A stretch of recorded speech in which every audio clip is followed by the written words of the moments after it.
everyone. My name's Jamie from All Movies Fresh. Today we've got a special star from Freeridge, JR Villarreal. How you doing today, JR? I'm good, man. How are you, Jamie? I'm good, thank you very much. So congratulations on Freeridge, amazing. Thank Um, you. Thank you. you started off your career at a young age, around 10 years of age on there.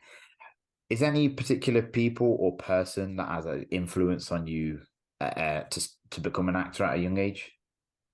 Oh man, at that age, um, it was at that age, immediately first person that comes to my mind that I remember was Jim Carrey when Awesome. I was that age. So like that was I was born in 92. So in the 90s, it was like, I mean, Jim Carrey's still Jim Carrey, but it was Yeah. his time, it was the takeover of Jim Carrey. And I think it may have been 92 or 94. I'm not sure when he had those three movies come out, which was The Mask, Ace Ventura, and Dumb and Dumber in that one year. And he literally took over. So when I got old enough to like understand movies, like more kind of adult movies, because The Mask was a bit of an adult movie. I mean, the comic book's dark, Yeah. but the movie, I don't know how, I don't remember how old I was when I started watching it, but I became obsessed with it. And I would like just watch it all the time. And I thought it was so funny. And Jim Carrey was hilarious, but I didn't know what an actor was. I was just watching, you're a kid, you're watching the movie, you're loving it. And then I saw Ace Ventura Okay. and I was like, wait a minute. I was telling my dad, I was like, how is The Mask Ace Ventura? Like how that's the same guy. How does that work? And then he explained to me, he's like, well, he's an actor. You big dum dum. He's like, that's what that's what he does. He's an actor. Yeah. I'm like, wait, what? He can be whoever he wants, like different people. Like, yeah, that's what an actor is. So that was my first time being like, whoa, that's freaking cool.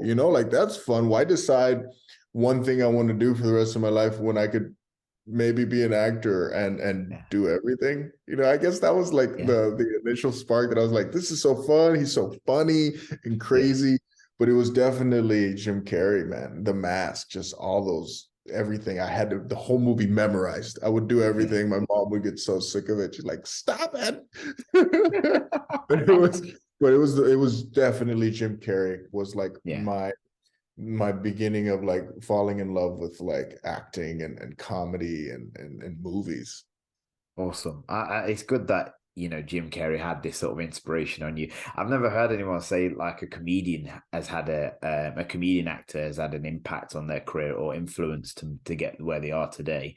But, if you go back to those days when, comedy was less subjective, you had the Adam Sandler, Jim Mhm. Carrey as well. And, they had a massive influence on acting as an overall and the entertainment industry. I mean, you've acted with some big stars yourself, Kiki Palmer at a young age, and then Lawrence Fishburne as well, the late Paul Walker. Is there sort of any skills or like lessons you've learned and took away and use that in your career? Oh man, I absolutely. I mean, from them specifically, yeah. Like I try, and even with any actor that I get to work with, get the opportunity to work with, I try to stay in a headspace where I'm like, teach me, you know, teach me whatever it is that and I want to learn whatever I can and take what I like, or kind of like try to understand, oh, this is your process, this is how you do things. But I definitely learned so much from them. I mean, Kiki, when I worked with Kiki, it was for Keelan the Bee, and we were young. We were both Yeah, like, 12 or 13, around that age. And it was just such a fun experience. And she was just a natural. It was like her first thing. yeah, Um, but working with her was kind of just like, wow, like she's just on. Like she can just turn it on. And as a young girl, like a young teen, like she was able to just kind of lock in and do it and have these beautiful emotional moments, and then still be able to do all this back stuff, like the backstory stuff that people don't see in the movie, which is like the schooling and like, you know, being ready, like you have to knock in 3 hours of school every day while you're Wow. shooting the movie. And there's all these rules and all these hours, like, you know, child labor laws you have to abide by. So it was like seeing how she handled that and being like in every scene that I was kind of like, whoa, like and it shows now today how she can do so many things. She wears so many different hats. She's so talented that Yeah. I'm like, it makes sense. I mean, she had it in her at that age when we did that movie. So that was like a great experience. And that's when I first met Lawrence Fishburne. And people were kind of like scared of Lawrence. He's a big guy. Yeah. And he's like has this very intimidating presence. He's like an incredible actor and a legend, you know. Everyone was kind of like nervous with him, but I didn't realize till after that he was already kind of in character. You know, Okay. he was already, because in Akeelah and the Bee, he plays like the professor that's like strict and you know, he's like pushing Akeelah to like learn the words and to take it serious and stuff like that. And what I learned, like now looking back, I'm like, wow, that's something that, I mean, really, I even saw Paul Walker do it too, but first it came from Lawrence, where he was already doing the work Yeah. before the cameras were rolling. So he already had this kind of presence that's like, I am this professor, I am intimidating, you Okay. know? So like with Kiki, he was already kind of had that energy. So Yeah. she already, before they started rolling, she was already kind of like, oh, like, you know, it's like I have to, like, I'm in this mode already, this energy that the scene will need. He'd Yeah. already created it before even shooting. So people were kind of nervous to talk to him. So when I finally got an opportunity to talk to him, I think I only have like one scene where we're in the same scene. It was like the final spelling bee moment when she wins it. Spoiler alert. She ties.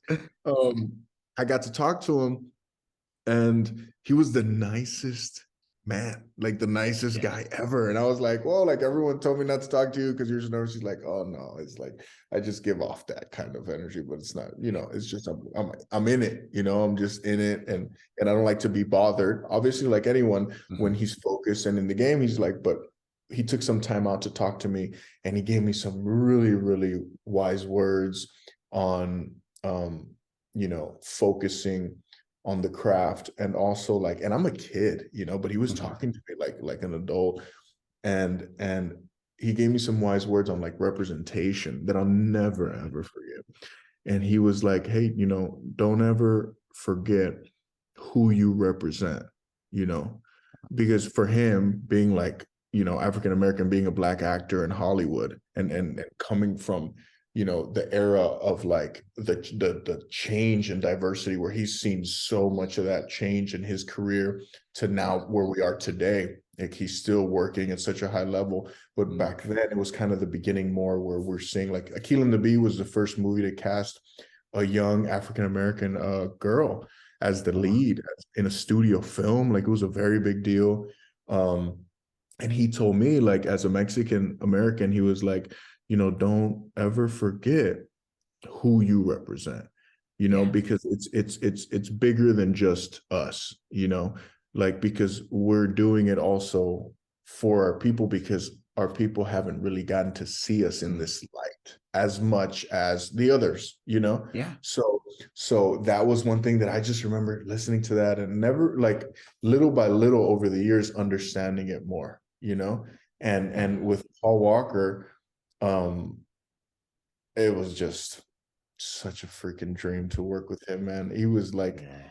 the greatest guy, Yeah. the greatest guy ever. Yeah, like I didn't know what to expect going into that. We shot a movie called titled Bobby Z, and we shot Yeah. most of it in Mexico, in like Baja California. And he was just the coolest, nicest, like greatest leader on a Yeah. set like I've ever seen. That from that moment, I've always tried to like emulate that or take that. Like I'm nowhere near Paul Walker, but to be in that position where it's like it's your film, you're the Yeah. guy, you know, and to treat everyone with respect, the way he treated everyone with respect, and always told everyone thank you and like learn people's names. Mm. Like he really just led by example. And I mean, it goes without saying that's why his loss like was in the industry such an impact, but even with his fans, because he gives that off in his Mm. performances where he's like sincere. And that was something that I really didn't expect, man. I really didn't expect it from him because, you're thinking like it's Paul Walker. He's like, oh, this cool guy, like Yeah. stud. But he ended up just being the coolest, nicest guy. He taught me so much about like, etiquette on set and like being respectful and focusing on the work, but also having fun, and Yeah. he stood up for me. I was like going through a hard time throughout that movie with my family while we were shooting it. And he like stood like he would be there for me and he'd be like, hey, let's hang out. He took us fishing, me and my dad fishing, and we No. went toy truck driving, like those big Baja racers, like those Yeah. trucks with the crazy suspension and stuff. Yeah. He had like a team. He had like his own Baja racing team. So he was like, he showed up to the hotel and he's like, hey, come down. And I go downstairs and he's like, hop in, and it was the Baja racing truck. And you got to strap in all the Yeah. freaking seat belts and stuff. And he was like, he was like, come on, we're going. And he's Yeah. like, I'm like, let's go. He's like, oh, we're waiting for Olivia because Olivia Wilde was in the movie too. And he Yeah. was like, Yeah. She was. he's like, she's coming with us too. So she came. It was just the funnest experience. I'll never forget it. And when he passed, man, that Yeah. was obviously sad for a lot of people and his family. I felt for them, Mm. his daughter, so much, but I was like, damn, man, what a great guy. And I'm just so grateful that I got to work with him Yeah. and learn from him, but like experience his energy because he was really freaking awesome, man. He was He really awesome. I think he had a massive impact on the entertainment industry. With fans, we only see what's on screen. But he's like this cool boy wannabe, and he does such a good job of it, and that's why people love him as well. And he's funny in the way he did it as well. But you actually getting to see what he's like behind the scenes, it's just like he's how he is on screen, exactly the Yeah, same how he's off screen. I mean, going that length to take you on these trucks, go fishing with you and your dad. He's building that connection on yeah, off screen as well. Um, you talked about representation and Lawrence also experiencing all these changes. You've been in the acting industry for a long while. How has your perspective changed from being a child to now? oh man. um I feel like I'm very like happy with the progress that we've made in the industry. Not Mm. only like me as a Mexican American, as a Latino, Latin Hispanic person, but like in across the board as far as like diversity. Yeah. Like I'm very happy to see the state of the industry where it is now. I mean, when I started acting, we were still using headshots. You'd walk Oh, into your audition and you'd hand someone a headshot. Now it's like, oh, we don't do paper. We don't do paper. And I'm like, oh, I'm so sorry. Like it's different now because everything's digital now. yeah. My headshots, my first headshots were black and white Oh, because that was wow. like the norm. It was before even like they were really doing color headshots. Like, so like, and the way people saw me was just, I don't want to say, I don't want to say like it in a negative way, but it Yeah. was just people weren't really like aware or they didn't really have like the proper kind of knowledge or Mhm. tact to be like, wait, like, who are like at the end of the day, you're coming in to do a job. You're Yeah. a product. You're coming in to play a role, whatever it is.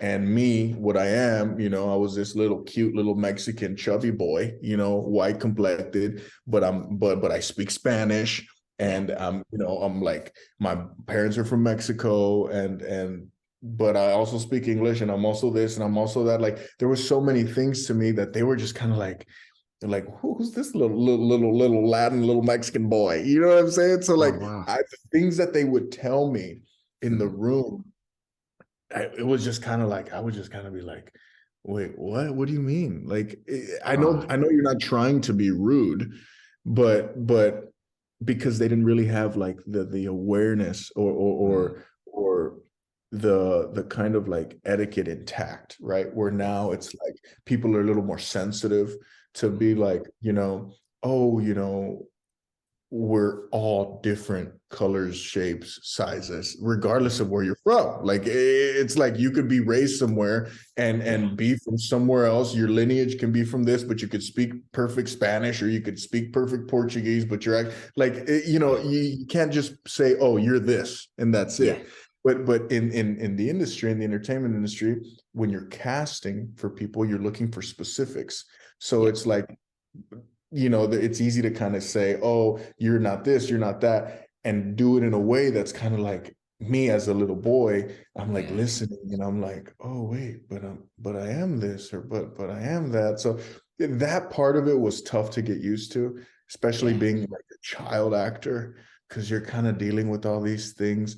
And now seeing where the industry is, I'm like happy about the progress where Yeah. people are more aware, of like what they're saying, or aware Mm, to be like, oh, like there are white complected Mexicans that are also like super Mexican and speak Spanish and like cultured. And there's also like dark complected Mexicans that don't speak Spanish, but are still cultured. And then that do like, there's all sorts of different people, yeah. and like now we're seeing it more. We're being represented more. So I'm really happy about that. And I just honestly, I just want more of it. I want us to have I want to have a seat at the table, me, you know what I'm saying? I Amazing. want to keep Yeah. doing the work and be that guy, you know what I'm saying? Yeah. That it's like we're all here doing it and we want to bring each other up and lift each other up, Yeah. to keep doing work and having fun, you know what I Yeah. mean?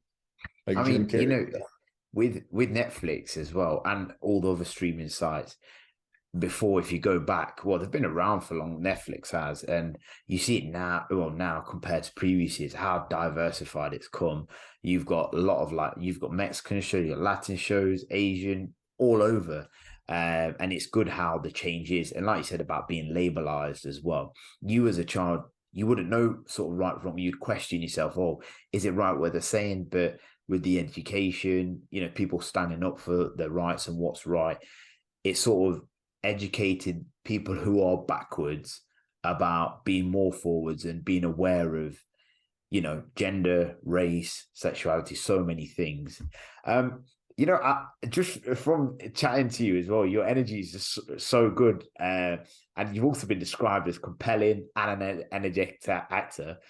But like in Freeridge, you played Tio, and he's just completely relaxed, lazy.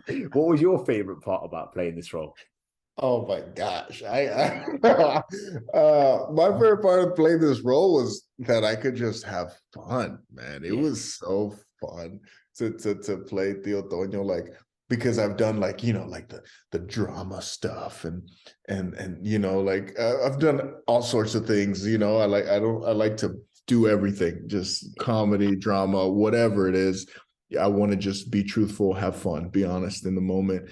And getting to play the Otoño, it was like, with Lauren and the writers and the showrunners, with everyone, they were just kind of like, hey, Yeah. you just go. Like, just whatever the heck it is you're doing, you just go there. So I got to just be the Theo. I got to just be Yeah. the crazy uncle that comes in, that I thought of my uncles. I thought of how I am with my nieces and nephews. Mhm.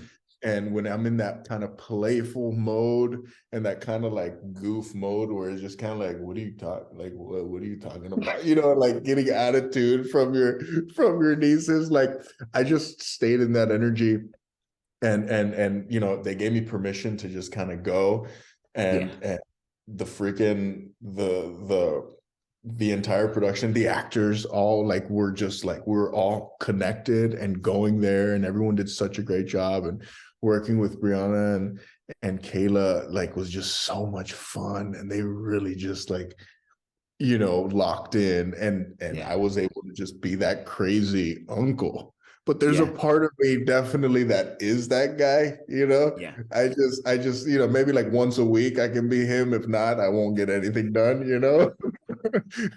But it was fun, man. What a fun freaking character that I was Yeah. like, oh, dude, if I could just do this for years, just come in and be this guy, have fun. Like this is fun, because it's different when you're like the lead of a show, of a movie.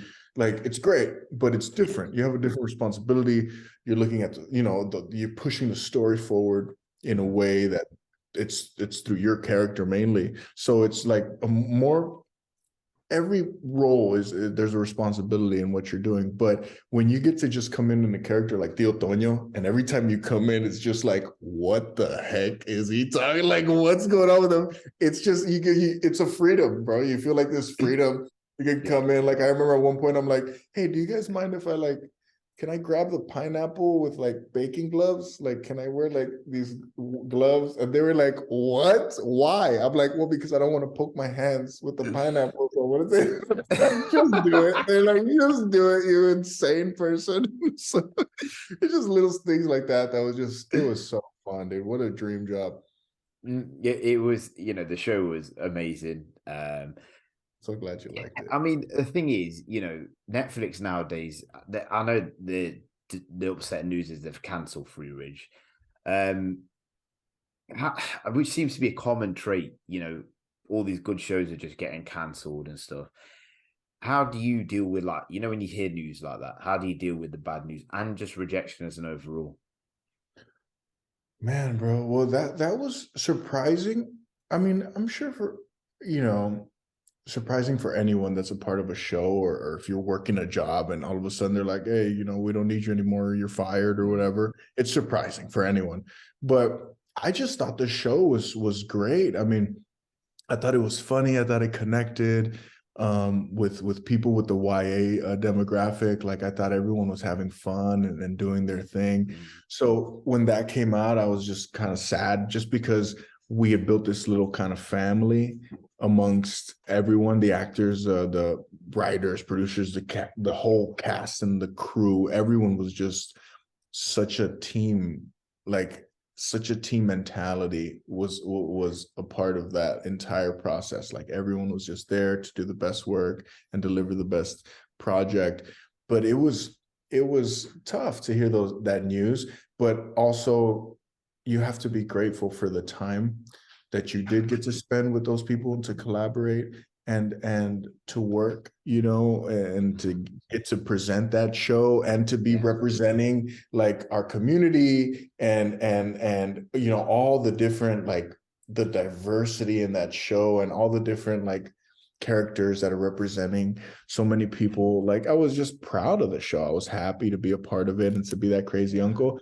But rejection is, it's a part of this career. I mean, rejection is a part of life. That's true. But especially in acting, bro, or in any performance-based kind of career. But in acting, I mean, you're constantly getting rejected and you're constantly being told you're not good enough, or you're just not the right person, or you're too this or you're too that. So that's something you kind of gotta get used to and not take it personal. Even though they're talking Mm. about me, but Yeah. it's like, you don't know me. This is me for a job. You're talking about the guy for the job, so I'm not gonna cry at Yeah. home when I get up. You know what I mean? So you have to be able to like separate it, which is hard. I mean, being a child actor, like it became really hard because you equate like your work, your success in your work as like your Mm. success in your life, and you're like, wait, am I not a good person then because I didn't get Yeah. that movie? Or like, so that part, like, you have to get a hold of that and still have fun and enjoy the process and the rejection, not take it personal. Mhm. But it's a part of it, bro. It's a part of it. But I was super bummed when they told us about Freeridge. I was like, Yeah. oh no, I really wanted to do it. But look, it's kind of, it's sad to say, but it's like it's hard to keep a Latin-led show going. Like there's very few of them. Like, Yeah. any show like that's minority driven, um, it's like you got to really perform above and beyond as far as the numbers, whatever the studio, whatever the streaming platform is looking for, you have to perform great for them to be like, okay, we're going to give you a season two. We're going to go with it. Because if not, they'll be like, all right, next. Because they want the hit. Because it's a Yeah. business, you know. They Yeah. want the freaking best show, the best hit, which you can't fault them for that. But when you're so invested and you want something, you're like, gosh darn, I really wanted that one. Yeah. I You think know? Netflix, my perspective of it is because there's a lot of shows I've watched and they've cancelled them. Um, there was, and especially with spin-offs as well. On My Block was very successful. Yeah. And now that they've said right, a spin-off's occurred. It was similar to a show on Netflix called Dark. They did a sort of spin-off called 1899, and that's just Mm. got cancelled as well. Dark was And then the German show, right? that's the one, yeah, The time traveling, like there's yeah, yeah, that show was yeah, great. a German Yeah. show, and it was amazing. But I think what also has an influence, if you go on Netflix and you when they promote a show, you'll still continuously see renew this or cancel this, and fans. I think in a way they listen to fans, but they're becoming too cutthroat where it's more of a business and how much money can we make off of this show? We're not making this, but it's what you're at the end of the day, you're entertaining your subscribers. Um, and it's more to them, it's become a more business. And I think it's had an impact. And Freeridge did reciprocate on My Block energy so Yeah. much, but I don't know why they cancelled it. It's unfortunate. Um, can you tell us a particular memorable part from your time in the entertainment industry?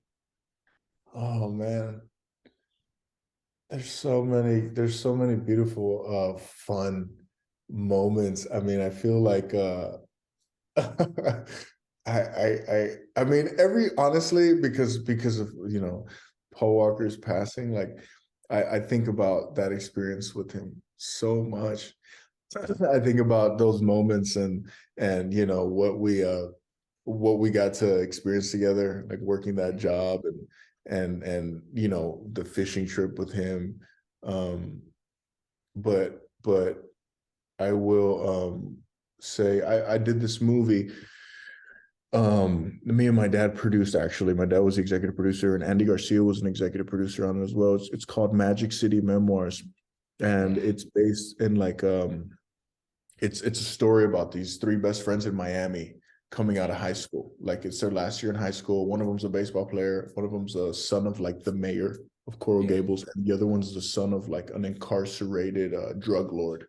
And they're yeah, all best friends, and they're kind of like partying and then kind of like living on the edge. And I I had a scene with my father, and that I played the baseball player, Mikey Acosta, and I had a scene with my father in that, and it was played by the actor Julio Mechoso, whom we also lost a few years ago. Great freaking actor, Cuban actor from Miami. Like he's been acting forever. He's been in every freaking show. mm, And he agreed to come on to help us out. Julio Mechoso and Nestor Serrano, which are both like they were like kind of like the veterans on set. It yeah, was like, oh shoot, they're gonna be in our movie. Like that's a big deal. You know what I mean? And they actually played in. Do you remember the first Bad Boys? yeah, Do you remember? I mean, when you look up Nestor Serrano, Julio Machoso, you'll be like, oh, that's who they are. But so you can get an image of them in your head. They played the detectives that are always giving yeah, them shit. The Latino detectives that are always giving Mike Laurie yeah. and what's his name's character Oh, shit, Marcus and Mike. yeah, Marcus and Mike. They're the ones that are always giving them shit, they're like, so that's like what I first experienced them, and I was like, holy shit, like who are these fucking guys? But I had a scene with Julio Machoso, and when we're walking to set, he tells the director, he's like, he's super Cuban, he's like, bro, I was working on something, bro, was watching this documentary, bro, and I was just talking. And the director's name was Aaron. He's like, Aaron, I wrote a little something. I wanted to see like how you felt about me maybe doing it, like the monologue, and I just put it together. And he had written this whole thing, like this Yeah. monologue that inspired him last night. He just wrote it for our scene. And in the scene, it's about a father and son, and the father's worried about his son. Like you're messing up, like you're doing drugs, you're out partying, like you got a chance at a scholarship or maybe even Yeah. playing in the major league. Like don't mess this up. Energy from him, and my character just kind of like doesn't want to tell his dad what's going on, and he's kind of like, all right, dad, like shut up. You know what I'm saying? So the director was like, yeah, Jerry, you Yeah. open to that? And I'm like, yeah, I mean, of course, let's do it. And, he was like, well, do you want to know what it is or anything? And I was just kind of like, no, I don't want to know. Like, this is just, it's coming from you. Like, you just do it. Let's see what Yeah. happens. And he was like, yeah. And I was like, yeah, let's do it. I'm with you. I'm with you. And, and sure enough, like, we do the scene and he starts like doing this monologue that he wrote, and it was just like, whoa, it was just like crazy. It changed the Yeah. scene. It was very emotional. It was beautiful, right? And I will never ever forget that. Like how he was, the way he did that for himself, like he wrote that out, the way he respectfully brought it up to a director. He wasn't like, yo, I'm gonna do this because I've been doing this longer than you, and it's like I'm gonna do it. He wasn't like, oh, I'm gonna take over this scene, like Yeah. like a selfish actor type of thing. He was like, the way he handled it was so professional, and it was so true. Like he really cared, and that's Yeah. why he wrote this monologue. And then we got to have this beautiful scene because of him doing Yeah. this and kind of like, doing that work. And that's like an experience that I'll never forget, because he was just so locked in, and he created a Yeah. moment there that was true. It was real. It wasn't like for a second, like we weren't acting. It was like Yeah. he was a father worried about his son. And I was just kind of like, just listening to my dad tell me this and then letting it hit me. That was like one of the most beautiful acting like moments, like actory stuff, Yeah. acting moments I got to do, but like fun stuff. Freeridge and the last show I did too, for Disney, Ultraviolet Black Scorpion, like Yeah. doing comedy like that is just so fun, bro. Getting to work with people, like with talented people, and connect and Yeah. be like doing bits left and right. Like it was so fun. I like I love doing comedy stuff, and then being able to also go and do something dramatic and like, dark or whatever. Like Yeah. I just think it's such a blessing to be able to do both. Well, you were actually rewarded for Magic City as well at the Ibiza Film Festival. You won the Best Actor as well. Yeah. And then you describing that you want to be, starting in comedies, dark stuff, different varieties of genres.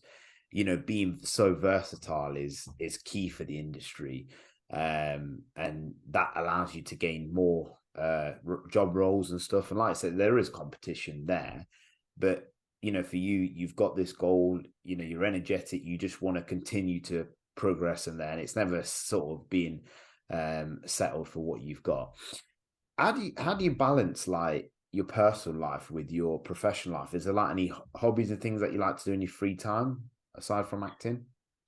I mean, yeah, it's hard, to be honest, Yeah. to balance it. Like I have to constantly remind myself, like I'm learning ways to intentionally, balance it, to be like, no, this is like for me. You know what I'm saying? Like I can't be just always worried about like working or being like, oh, I'm not working. I'm like, my life is ruined. Like, I have to like have things for me.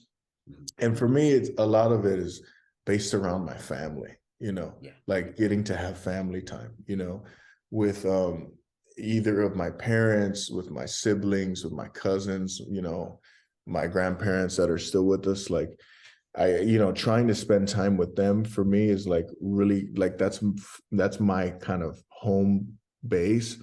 And I love doing outdoor stuff, bro, to be honest. Physical, like I love working out, Yeah. rock climbing, fishing. wakeboarding, skiing, snowboarding. Like I love doing all that stuff. And my agents and my managers are always like, oh my God, yeah, please be careful. You know what I'm saying? Like actually recently got into this freaking an accident on a golf cart. I got like this scar here. Oh, damn. You see that? Yeah, I can see that. That's crazy. I wasn't even driving the golf cart. Yeah. And of course, it flipped over and it was like it landed on my head. And I'm like, how do I get hurt sitting in a Yeah. golf cart, but I don't get hurt wakeboarding or Yeah, snowboarding or exactly. bungee jumping, like all this crazy stuff I like to do. But You that's should how I got start a hurt, jackass. I should, I should do, I should do a Mexican jackass. That's funny. You know, Uh, the entertainment industry, it's a difficult thing to enter. Is there any like mistakes or lessons you've learned so far to shape you as a person today? Ooh, man, so many, bro. I would say, like as far as the entertainment industry and like for like fellow actors listening or Yeah. whatever, or anyone, that wants to do anything really, I had to learn the hard way about like time management and like, you know, not wasting time because it's easy to be like waiting for a phone to ring. It's Yeah. easy to a day goes by, a week goes by, a month goes by. Next thing you know, it's like been one whole year and you Mhm. just got one job or no jobs. But you have to be able to stay productive, whether it's Yeah. with whatever the look of your character, whatever you want to be, physically, to be on top of that. If you want to look this way, that way, to be working out or just to stay healthy, to have good endurance on set, you have to like go on a hike, go on a walk, go on a jog, go to the gym. Like health is important, Yeah. taking care of your mental health as well, checking in with yourself. And classes, bro, getting into an acting class, Mhm. getting into an improv class and doing workshops to learn more. How can I learn this technique? Or self tapes, learning about how to do the self tape the right way. What are they looking for? Like there's always something to learn, Yeah. and taking that into your own hands and not waiting for anyone to tell you to do it, and just being like, look, how can I be productive? How can I learn to do this, learn to do that, so that when I do get that opportunity, Yeah. I'm ready to go. you Yeah. know I'm ready to go and I can deliver the best job I can. I can deliver the best product, right? I can do the best job for whoever hires me. And then hopefully they remember me and they're like, oh, I want to work with this guy again. He was a pro, he was great. That's really what I would say is like, try to make use of your time, and Brilliant. just productive learn. And it could be going to watch a play, reading a book, a biography, learning about a technique, Meisner technique, or learning about your favorite actor. Like I remember when I learned, because I didn't go to like a drama school or anything like that, but I used the class that I was in, this Yeah. incredible class I was in, taught by Brad Fleischer, who was a theater guy. And I got introduced into theater and learning about plays, and I became obsessed. And I was like, wow, this is amazing. These plays are so beautifully written and performed. But I would do like a list of like my favorite actors and actresses. And my studying would be like, okay, I'm gonna watch every single movie Yeah. that this actor ever did. So like it was Jim Carrey. So then I did like, oh, I'm gonna watch everything Jim Carrey ever did. And then it'd be someone like, then it was like Al Pacino, everything out. Then Robert De Niro. And then I started learning about the befores, Mhm. Marlon Brando, Warren Beatty, Charlie Chaplin, and then I'm like, whoa, look at what these people were doing, Yeah. and like learning about them through their performances and how they grew and what they were doing when they were my age, and like watching a film, a show, a play, Mhm. and studying it. Yeah. Like I think that even that's work. You could be watching Mhm. something. You could be watching Freeridge and be like, "What is Tio Tonio? What is this guy doing? Why is it funny? Or what is it? Let me watch it. Like, what the Yeah. heck was that? You know what I'm saying? Like, Yeah. you can learn. You can learn watching people. For sure. I mean, you talked about the because I usually ask questions about what advice would you give to actors and actresses out there. But just from this whole interview, the questions I've been asking, you've not really answered them, but it's like more so you're giving lessons to people out there, what you've experienced along your journey into the person you are today. And it's, I mean, for any actors actresses out there, they can learn a lot from what you're saying, the difficulties behind the scenes. They see everyone on screen and they're like, wow, that's an amazing job, or have something critical to say, but they don't understand the grind and graft you have to put in to get where you are. Yeah. What would you say is the one piece of advice that you've received throughout your whole life that you've learned a lot from?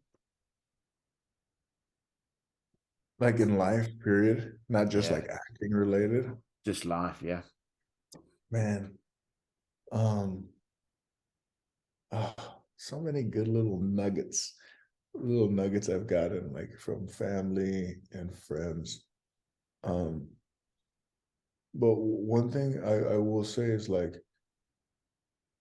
I guess it goes kind of both ways with acting and just in life, but you know, not to take the anything, whether it's the rejection or even the good things, like don't take it so personal. Like don't take don't get too excited, don't get too down, because yeah, it's constantly fluctuating, like be grateful for every moment and learn from every experience, whether it's good or bad. Like go through it. If you make a mistake, but then think about it after, be aware, and be like, why did I do that? Or how can I be better?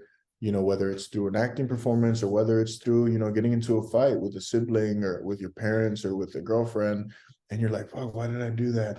Like understand, that we're learning. We're all yeah, here trying to be better, like trying to be in the moment. Like I think that's something that it's why I enjoy acting so much, because I don't like to go into acting with like I prepare and go in ready to work. And if I have an idea that I want to try something, but I'm never like locked in, like this is yeah, what it has to be. I'm kind of just ready and hopeful to have a real moment here, to really just be here, just the way we're having this conversation. yeah, Really just be here, living, breathing, talking, and then whatever the camera captures, hopefully it captures an honest portrayal of what the writer wants to accomplish, what the director wants to see, like all this stuff. But it's just really like that. Just take everything day by day, take a deep breath, don't take it so personal, don't take the rejection so personal. And don't get too excited when you think your yeah, show's gonna go for years and then it gets yeah. canceled. And then don't also get too sad when it gets canceled, because it's Mhm. it's it's it's a part of it. We're learning, we're growing, we're going day by day, just trying to accomplish our goals, our dreams. Man, the energy from you is so good. Like, although Freeridge had been cancelled, you're still not letting it, you don't let it drag you down. You're just looking on to the next thing. You say, right, okay, it's been cancelled. It's a lesson, like, it's like you learning lessons from it as opposed to just sitting down and, dwelling about it. And JR, I want to thank you so much for joining me today. Oh, I man. think I've learned a lot of lessons from myself from you as well. And I don't think just the advice just focuses on actors and actresses, but it's everyone in the real world as well. To not take rejection to the heart, and just maybe learn from it and move Yeah, on to the next thing. And that's what you've done as an actor, and hence why you're so successful today. And congratulations as well. I only wish thank you you. best of luck for the future as well. And I love the energy, man. Thank you so much today for joining us. Oh, absolutely, man. Thank you for your kind words, and thanks for having me. No I problem, appreciate man. it. It was really Thank you really very good much, man. conversation we Appreciate had. it. Have a great rest of the day. You too, brother. Thank you, man.